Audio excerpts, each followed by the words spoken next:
Hi guys, welcome back to Fairies Tutorials. Now, for today's video, we'll be kicking off the course Tourism Unit 2. We'll be looking at Module 1, which is entitled Product Development, and in this session, we will be exploring the nature of tourism products and services. Stay tuned.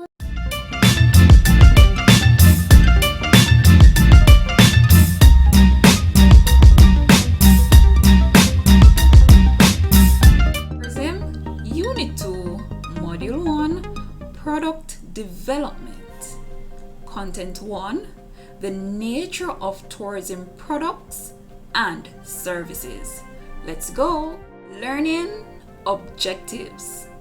By the end of today's session, you should be able to define the term tourism, state the difference between tourism products and services, outline the characteristics of tourism services, identify the push and pull factors of tourism, and finally, to discuss the goals for better tourism development. Of the foundation for today's lesson, it is important for us to define some few key concepts, right? And the first one we'll look at is tourism. Now we have two definitions here. We have one by UNWTO, which stands for United Nations World Tourism Organization, and we also have another from CTO, which is Caribbean, which stands for Caribbean Tourism Organizations, right? Now let us look at UNWTO's definition. Tourism comprises the activities of persons traveling to and staying in places outside their usual environment for not more than one consecutive year for leisure, business, and other purposes. According to CTO, tourism involves the movement of people to destinations outside their places where they normally live and work. It also involves the activities of people during their stay at these destinations and the facilities or services needed. Their stay needs to be for a period of over 24 hours. Things in perspective. Look at the two definitions. There are two key things there to consider someone as a tourist, right? Whichever destination you visit, you have to stay there for what? For more than 24 hours, but less than a year. Awesome. Now, tourism involves the activities and movement of people for which purposes? For the purpose of leisure or business or any other purposes. Now that we have the foundation of what tourism really is, now let us move on to the meat of the matter of today's lesson, where we will look at the difference between tourism products and services. Now, based on the images that you're seeing here, on one side you see a hotel room, right? You see two beds, and under that picture you're seeing a picture of a meal. Good. On the side of services, you're seeing two persons at a spa and also someone opening a car door. Now, based on these images and activities that you're seeing in these pictures, do you get an idea of the difference between tourism products and services? What do you notice about the pictures? What are the differences? What are the similarities? Think about it. Now, let us see how close you are. Difference between tourism products and services. Now, a product is a good, right? Or we may say an object.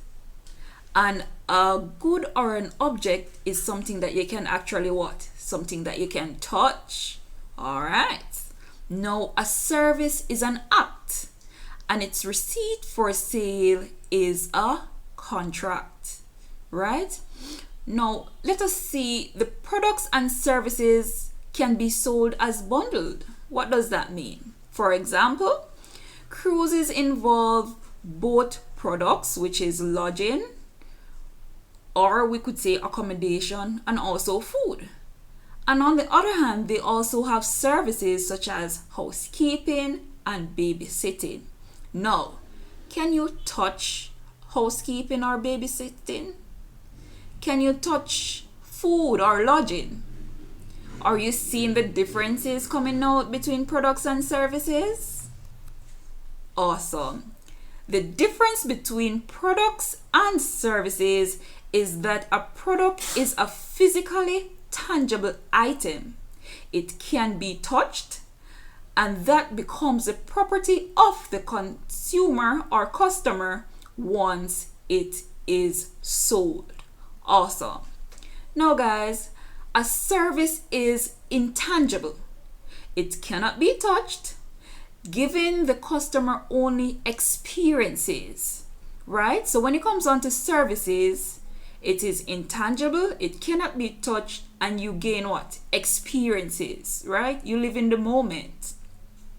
Whereas for product, when you purchase the particular item, you can actually touch it, and guess what? When it is sold, it belongs to you, so you can actually take it home and do whatever you want with it because it's tangible. Now, a film is intangible, right? Let's say you go to the movies. The film, sitting and watching the film would be intangible, right? But the popcorn that is sold there would be tangible. Awesome. Now, let us look at the characteristics of tourism services. We have 4 characteristics listed here. We have intangibility, inseparability, variability, and also perishability. Good. Now let us look what they are. So when we speak of intangibility, these services, they can't be seen, tasted, felt, heard, or smelled before purchase, right? Now, inseparability simply means that the service can't be separated from the service providers. Invariability refers to, simply means that quality depends on who provides the service, when, where, or how. Good?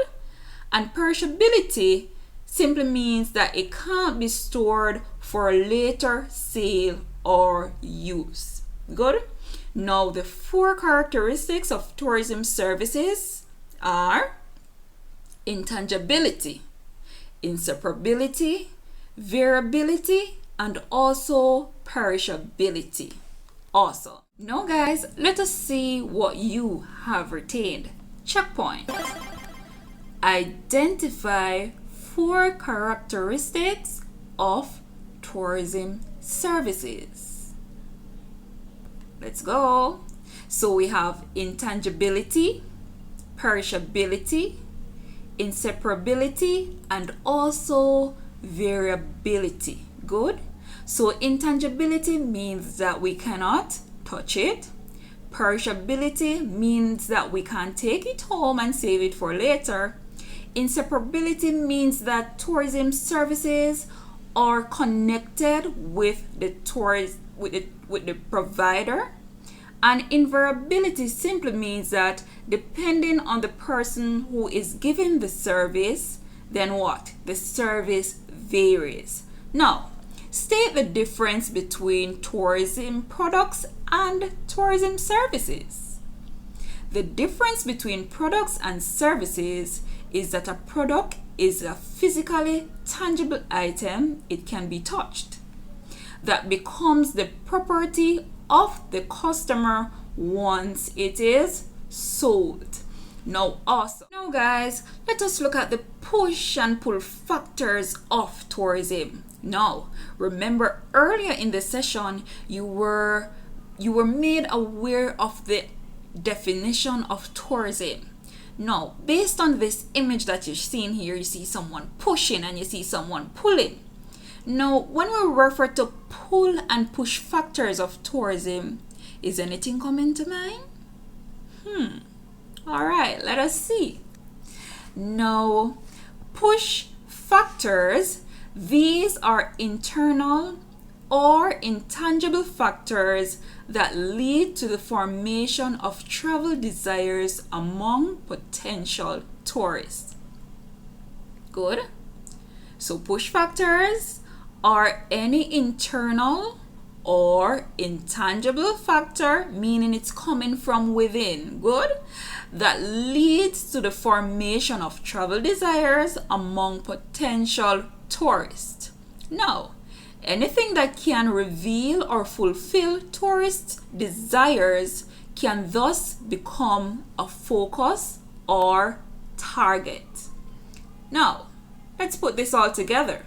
In short, these are sociopsychological factors that motivate or create a desire to satisfy the need to travel.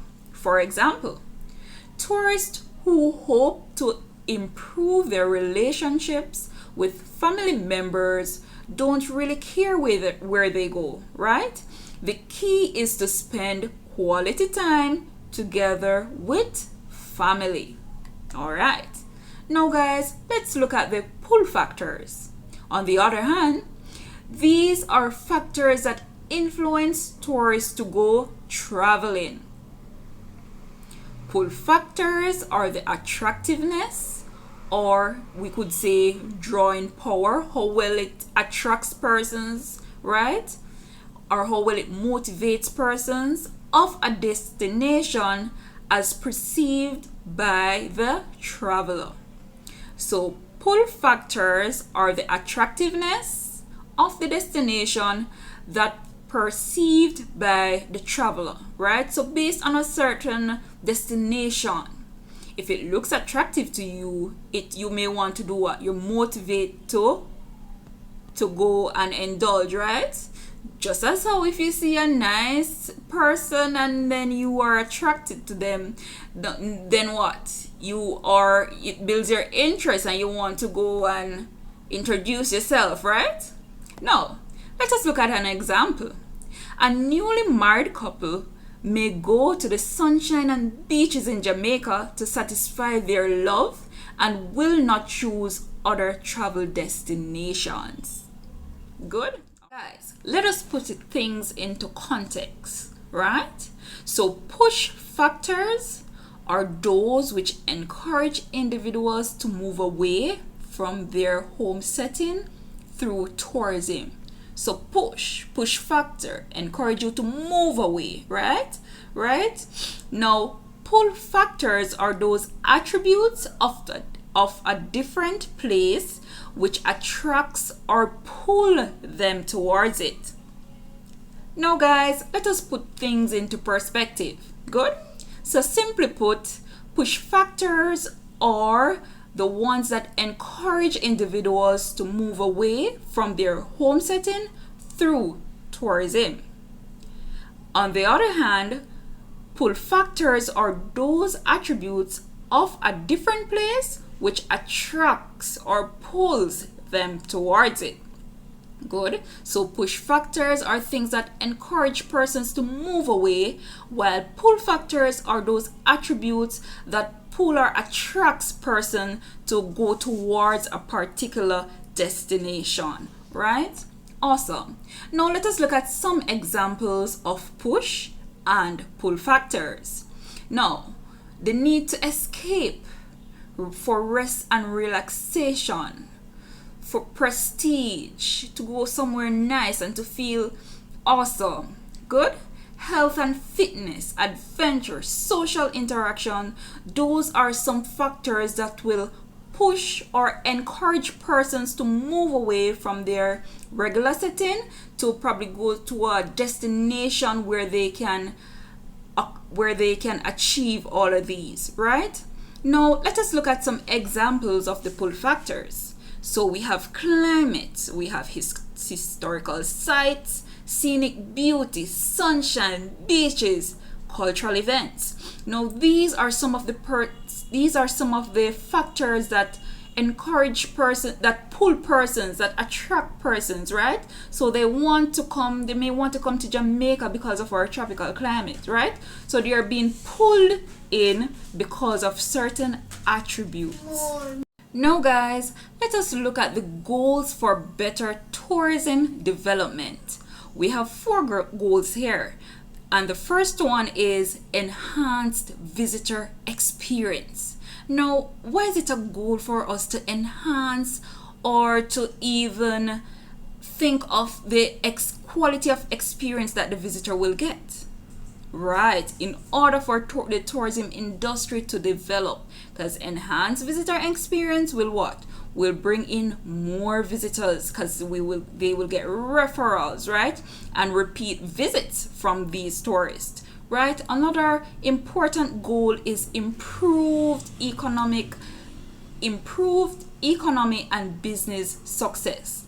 Right? It is important for these to improve, so persons will be encouraged to start entrepreneurship, that we will have a variety in tourism businesses and products and services, so more persons will want to come.